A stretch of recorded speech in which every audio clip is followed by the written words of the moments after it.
How's it going, everyone? Got quite a lot to go over in this video. You'll be able to play one of my favorite games from 2023 here very shortly for very cheap. We'll talk all about that. Another Day 1 PlayStation Plus Extra freebie is available now. If you are a Plus Extra subscriber, you can play the game as a part of your subscription. We'll talk that briefly at the end of this video. First of all, Star Wars Jedi Survivor is going to be headed to the EA Play lineup on PlayStation, Xbox, and PC later this week, April the 25th. Now, it looks like it's also rolling out in some regions right now. Like maybe in your region, you could go to the Star Wars Jedi Survivor PlayStation Store page and play it right now.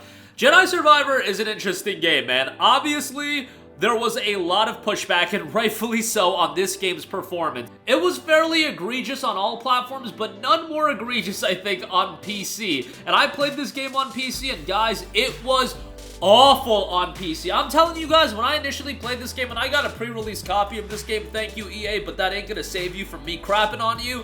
When I got a pre-release copy of this game, I kid you not, this game was dipping to like 14 frames per second on my PC. And it didn't get much better after launch. Like, I was readily dipping into the 20 FPS range when I was playing this game on PC. Obviously had a litany of issues on consoles as well.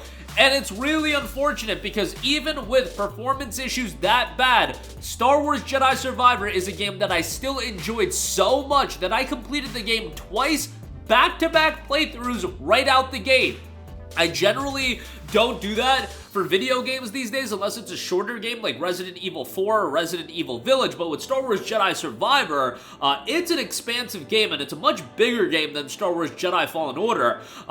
Also, if you haven't played Jedi Fallen Order, guess what? You sign up to EA Play and you get access to both Jedi Fallen Order and Jedi Survivor, so it would be a great reason to sign up. You also get access to the rest of EA's vault catalog of titles. EA Play is actually a pretty good value. It's just, is it something you're gonna utilize every month? Yes, getting access to the EA vault for super cheap, that's worthwhile. It's just, are you the type of person to go play EA games every month? Probably not. The best route is probably to go and sign up for a month where you want to play through a bunch of EA titles from, you know, the backlog, and then you cancel your subscription. Because yes, you can sign up for a year subscription. I think it is for $30, which works out to $2.50 a month.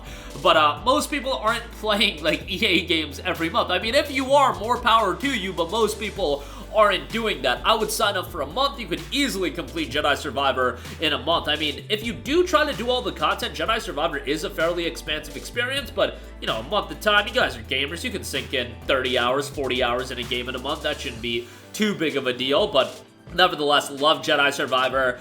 It looks like they are going to do a third game, and based on the ending of Jedi Survivor, now the story does in Jedi Survivor cap off nicely, but there's certainly directions you could go and the twists and turns and how they set up the ending. I have an idea of where I want the story to go, and I was just talking with a buddy of mine earlier today, and randomly we got on a discussion about the story and where Jedi could go, and like, I literally have it planned out in my head where they could go for like 3 to 4 games if they want to keep Cal around and if they want to keep this franchise going. They have a lot they can do, and that's me being a Star Wars noob and just really assessing the narrative from playing Jedi Fallen Order and Jedi Survivor, but I think there's a lot of compelling directions they can take the franchise in. Excited to see what Respawn does going forward. Moving on from that, do want to note that on PlayStation Plus Extra, Tales of Kinzera Zhao from EA is available now. A lot of EA love in this video. How about that? This is a part of the EA Originals label. Wield the Dance of the Shaman, reclaim your father's spirit, brave the beautiful and treacherous land of Kinzera with the God of Death, and Tales of Kinzera Zhao, a Metroidvania-style adventure crafted by Surgeon Studios. Now, this is done by the EA Originals label, which, let's be kind of honest here, the EA Originals label hasn't been absolutely amazing in terms of delivering high-quality commercial successes. In the case of, you know, Wild Hearts, I thought that game was okay. I thought Immortals of Avam was decent. Both those games seemingly were commercial flops. Immortals of Avam certainly was.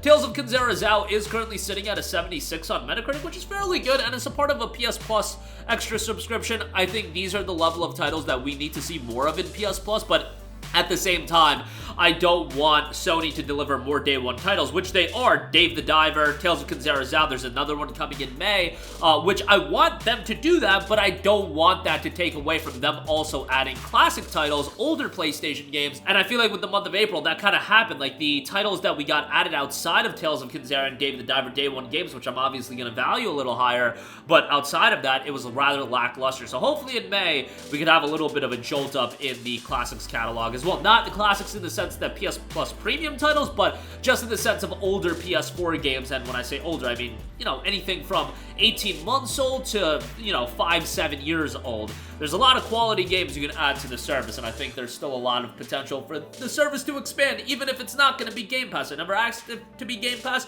but I think you could do good stuff with it, and hopefully in May they do that. Especially in May, there's a lot of big games leaving the service, so they need to replenish that library of games. I mean, they don't need to do anything, but it would be beneficial in my eyes to do something so Plus Extra doesn't have its perception shifted, and the perception on Plus Extra I feel like is already kind of negative as it is, but ultimately we'll see where that goes. Tales of Kinzera is out, again, available now as a day one game. I always think that's a pretty good shout to check out. And, you know, as far as EA Originals go, yes, EA Originals hasn't been a slam dunk home run, but EA Originals was the reason titles like It Takes Two, Tales of Kinzera, Immortals of Aveum, you know, games like that ultimately came to fruition. And even if EA is gonna be EA with their sports games and some of their decision-making, you know, at the very least, they put some of their backing in the EA Originals label, and we do get, maybe even not the highest of quality games, but at least interesting games. Even though Immortals of Aveum was a flop, at least we got a brand new IP, and I did think there was fun to be had in that game.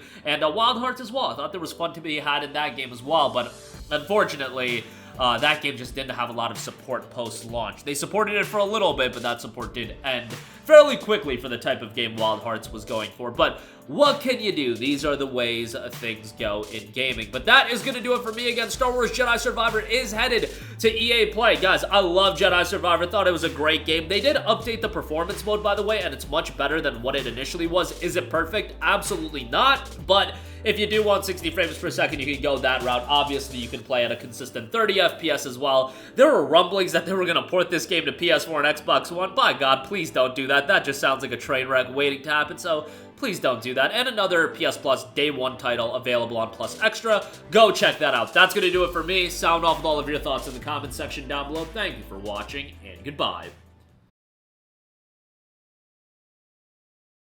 Hey guys, we hope you enjoyed the video, and if you did, make sure to hit the subscribe button, and if you're already subscribed, do us a favor and hit the bell icon. This way you'll be notified whenever we post a new video. That's the best way to keep up with all of our uploads, and we usually try to upload 2 videos a day. And with the bell icon hit, you'll be notified whenever we do upload a video. As always, thanks for watching.